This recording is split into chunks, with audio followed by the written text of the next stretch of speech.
about what happened there with a very similar tax plans, what they're talking about doing. Larger classes, more potholes, less police. I am so thankful that we have employee unions to stand up for what's right for working people, because as far as I can see, that is the main and singular voice we have for telling the truth and shedding the light on the problems that we are looking at.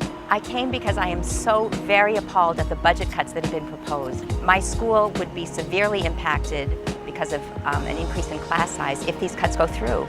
I think they need to hear from actual teachers in the classroom. Those things that they already had, not taken away from them, not less. I'm visiting Shelley Moore Capito to let them know what's going on in their hometowns and their states. Systemic racism and homophobia and religious bigotry and climate destruction. This is about our humanity. We fight for democracy and justice! So let me ask you, will you fight for dignity and respect? We grew up with the only comprehension of ourselves is that we were illegal. Even though there was fear initially, and when you look at this challenge, knowing that you're representing not only yourself, but hundreds of thousands of Black undocumented immigrants behind you. Those stories are powerful, and that's what gets people on our side to advocate with us to pass the DREAM Act. Our children depend on it. We want to show solidarity to all of the people that can't fight and can't speak for themselves.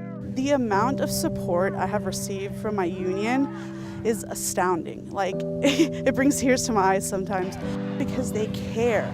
They're here. They're fighting for it. Pues muchas gracias les doy a ustedes y a ellos por su apoyo. Carmela Hernandez escaped brutality of drug cartel in Mexico. I want to make a request to ICE. Please open our doors for this family. Our voice is very powerful, and when we speak out, people listen. As we walk over to the UN, who will receive this complaint, imagine toddlers being imprisoned in cages. No más, no more.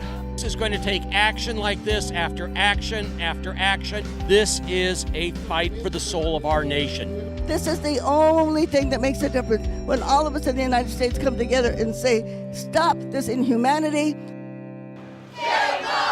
With the rollback of the Affordable Care Act, we need to all stand up and use our collective voice to advocate for what's right.